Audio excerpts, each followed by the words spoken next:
राम धाम ऐसा बना सुंदरता का धाम, पंचों में पावन हुआ पंचवटी का नाम। नित्य कुटी के द्वार पर होता था सत्संग, कभी विवेचन का कभी कभी शक्ति का रंग।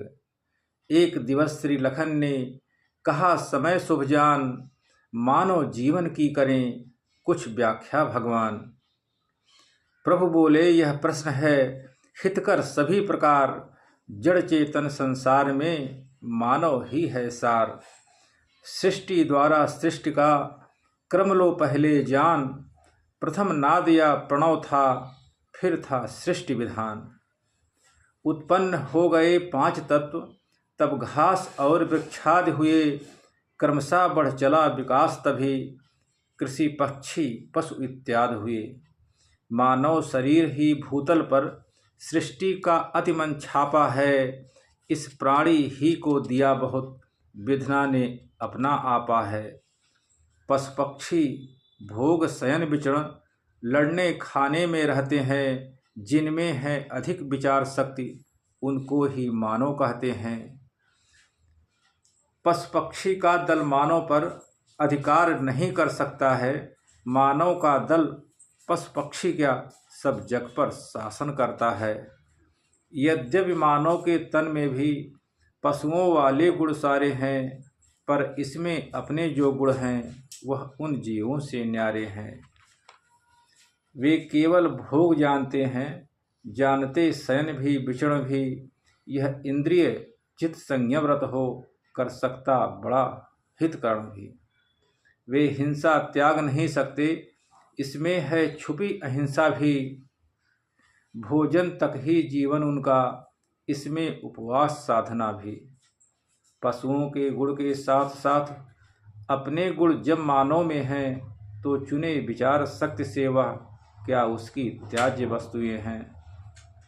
संपूर्ण चराचर जगती में जितने पदार्थ भी निर्मित हैं, सबका आधार एक ही है, इस कारण सब संबंधित हैं। मानव यह धर्म समझते तो फिर नहीं परस्पर भेद रहे, मिलजुल कर जग में कार्य करें तो कहीं न कोई खेद रहे। पर ऐसा कहाँ हो रहा है, नर नर से पशुवत लड़ता है, होकर मदांध निस्वार्थ हेतु अपनों से आप झगड़ता है। बढ़ती है तभी विचार शक्ति जब सहन शक्ति भी हो भाई, मिलती है तभी शांति सच्ची जब विश्व भक्ति भी हो भाई। ईर्ष्या कंचन कामिनी मन और अधिकार, ईर्ष्या कंचन कामिनी मान और अधिकार, नर का करते हैं पतन यही पंच विकार। इनसे ही बचने को जग में सब समुचित साधन होते हैं, राजागण नियम बनाते हैं, संतों के प्रवचन होते हैं।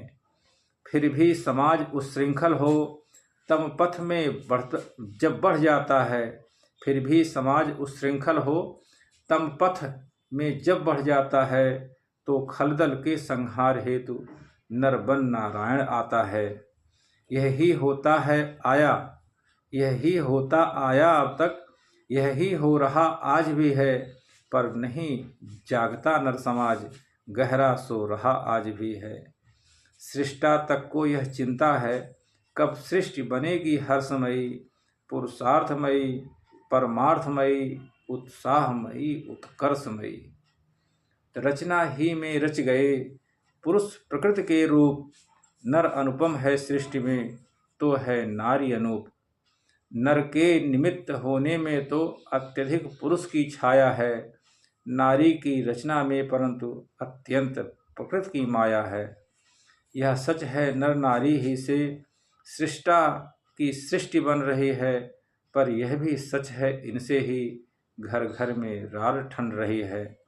अपने ही घर देख लो नारी का खडयंत्र, नरपत तक को खा गया दासी का वह यंत्र। यद्यपि आज्ञाकारी सुत का पूरा हम कर्म कर रहे हैं, अग्रज या अनुज एक होकर पालन निज धर्म कर रहे हैं। उस ओर भरत भी त्यागी बन जीवन एकांत बिताते हैं, शत्रुघ्न भी उनकी सेवा में अपना कर्तव्य निभाते हैं। चारों में किसका पथ कैसा, यह विद्वज्जन ही जान रहे। है निज निज पथ पर पगधारी, हम तो इतना ही मान रहे। फिर भी अपने आचरणों से हम कुछ दिखलाएंगे जग को। जीवन है यही, बढ़ो आगे, यह टेर सुनाएंगे जग को। शाश्वत सुख पाने का जग में, हे भाई जतन एक ही है। सच्चाई पर आरूढ़ रहो, अपना तो कथन एक ही है। सतत परिश्रम से भरो जग का सुख भंडार। दुर्मति द्वेष दुभांति का कर डालो संहार। मानव के बच्चे बच्चे में भर दो इस सुधा मधुरता को। कह दो यह उनसे बार बार, पालें सब समय सत्यता को। सत को समझे चैतन्य रहें, आनंद वही जन पाता है। सच्चिदानंद के पद में भी पहले तो सत ही आता है। अतएव मनुष्यों के मनुजों, सत ही पर दृढ़ रहना सीखो। अपना अपना छोड़ो भाई, औरों का दुख हरना सीखो। संतोषशील मर्याद सहित नैतिक बल नित्य बढ़ाओ तुम। संयम पर सदा अटल रहकर ऊंचे उठते ही जाओ तुम। निश्चय ही सिद्धि प्राप्ति होगी, जय सम्मुख आन पड़ी होगी। तुम सत्य स्वरूप स्वयं होगे, चरणों में मोक्ष पड़ी होगी। जय जय सिया राम।